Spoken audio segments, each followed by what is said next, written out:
ibunya dan sangat serius dengan ibunya. Alfian akhirnya berkata bahwa mulai saat ini dia tidak akan hidup sebagai anak ibunya lagi.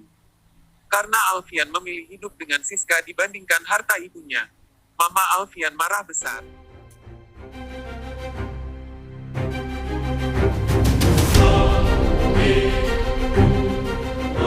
Alfian mohon maaf tapi dia lalu beralasan. Aku telah menjadi anak mama selama 34 tahun, dan mulai ke depan aku akan menjadi suami bagi wanita itu, Siska. Alfian juga yakin ibunya tak akan mengizinkan mereka. Jadi aku hanya sekedar memberitahukan padamu. Siapa yang mengizinkanmu? Siapa yang izinkan? Apa wanita itu yang menyuruhmu? Ujar sang ibu.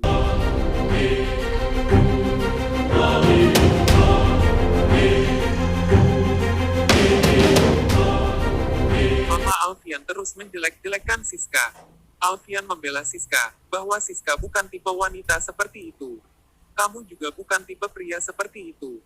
Mama Alfian mulai histeris. Alfian bisa mengerti mamanya tidak bisa menerima keputusannya, tapi saya harap betapa bahagianya saya bersamanya. Ku harap mama mau mengerti, ujar Alfian. Mamanya kembali protes mengenai makna bahagia. Dia membantah orang tua mana yang tak ingin anaknya bahagia. Ternyata mama Alfian punya pengalaman buruk. Dia berpisah dengan ayah Alfian karena perbedaan besar yang dulu mereka kira itu cinta. Itu bukan kebahagiaan, itu hanya halusinasi karena kau tergila-gila padanya. Ujar sang ibu. Alfian bersikeras pengalaman itu mungkin menimpa mama, tapi aku tidak akan membiarkan dia meninggalkanku suatu saat nanti. Ujar Alfian.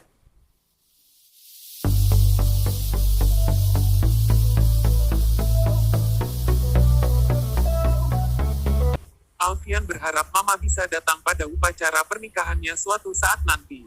Mamanya menolak keras. Sampai mati pun aku tidak akan menyetujui hubungan kalian, jangan mimpi. Karena tak ada lagi yang bisa dibujuk dari ibunya. Alfian pamit dan meninggalkan rumah.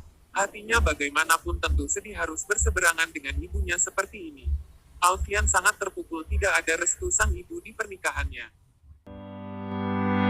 Come back, be with me. I just wanna behold you. Kembali ke Siska. Siska tahu, Siska sedang ada yang mengikutinya. Siska malam itu sedang berjalan kaki. Tiba-tiba dia berhenti. Siska tahu ada mobil yang mengikutinya. Yaitu asisten Mama Alfian. Siska mengetuk jendela mobilnya. Asisten keluar. Siska memberinya minuman kaleng karena dia pasti tahu asisten itu lelah karena terus mengikutinya kemana-mana.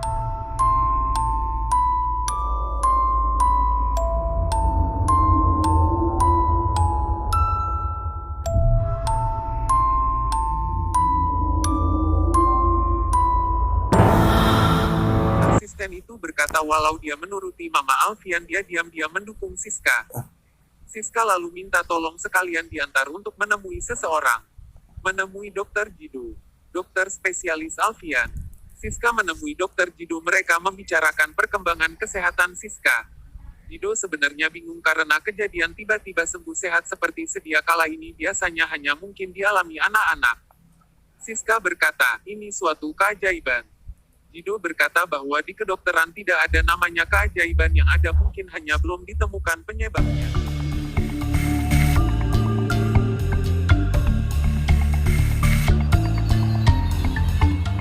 Siska juga menjelaskan bahwa dulu Jido merasa pernah bertemu dengannya.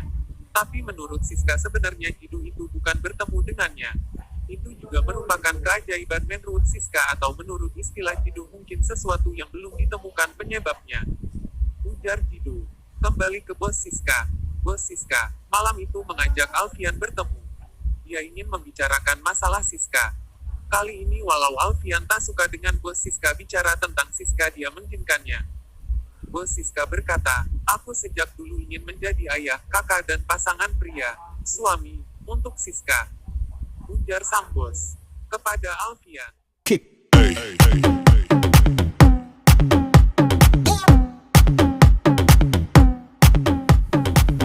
Bos Siska berkata bahwa sekarang dia menyerahkannya pada Alfian untuk menjadi ayah, kakak dan pasangan bagi Siska.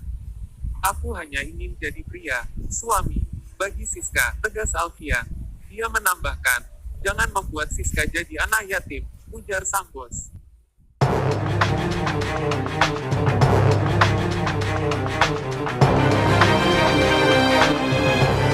Jadi ayah dan kakak tetap menjadi tugas bos Siska. Akhirnya persaingan cinta berakhir antara bos Siska dan Alfian. Berakhir, bos Siska sudah merelakan Siska untuk dinikahi Alfian. Keesokan harinya seperti telah dijanjikan Alfian menjemput Siska yang telah berpakaian rapi. Di mobil Alfian juga menelepon Oska. Dia mengecek Oska apakah sudah siap datang. Siska bingung.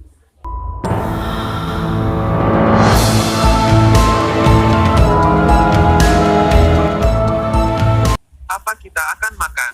Kemana kita akan pergi? Ujar Siska. Kau akan tahu setelah kita tiba. Alfian membawa Siska masuk ke sebuah kantor. Siska ragu. Dia melepaskan tangan Alfian yang menggandengnya. Kita mau kemana? Jika kau mau lari-larilah. Karena tak akan ada kesempatan lain nanti. Ujar Siska. Apakah ini? Siska semakin curiga menebak suatu hal. Yaitu menikah lari. Menikah tanpa restu sang ibu. Benar saja dugaan Siska. Aku ingin menjadi suamimu. Ujar Alfian. 유난히도 캄캄한 밤에 나 홀로 너를 생각하네 이런 Siska terkejut. Alfian memutuskan itu sendiri tanpa berkata apa-apa pada Siska. Tanpa bilang, aku cinta padamu, aku ingin membuatku jadi istrimu. Siska protes karena tidak dilamar atau diajak bicara apa-apa. Alfian tak mau kata-kata kosong belaka. Kata-kata, aku cinta padamu, tidak semata-mata membuat pria jadi suami seorang wanita. Ujar Alfian. 1, 2, 3, come on!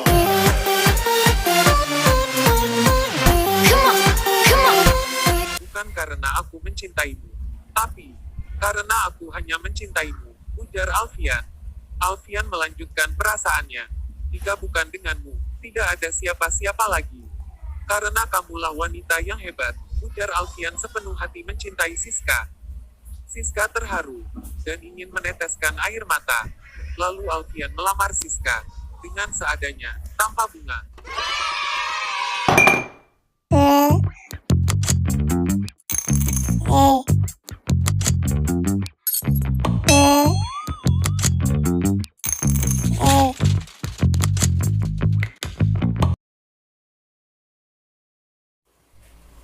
Tanpa bunga, lilin dan Win, tanpa hal-hal semacam itu masih maukah kamu menikah denganku?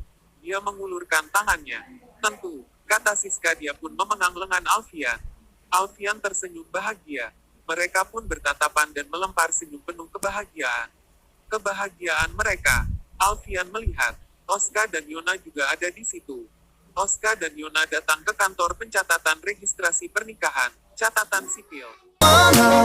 왜 이렇게 끝난 건지 너를 기억하면 난 가슴이 아파와 어쩌다 너와 나 이렇게 잊혀진다면 다시 사랑할 수 없을 것 같아 그날의 나는 내게 너무 낯설었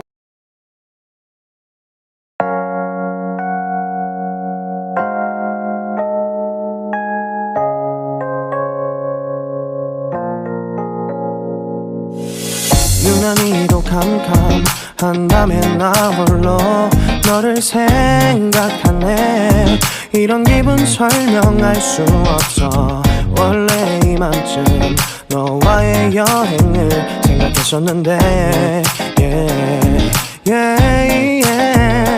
네가 좋아하던 와인과 선물을 준비했겠지 기뻐할 너를 상상하며 근데 왜 이런 생각을 하면서 너를 추억만 하게 된 건지 어쩌다 너와 나 왜 이렇게 끝난 건지 너를 기억하면 난 가슴이 아파와 어쩌다 너와 나 이렇게 잊혀진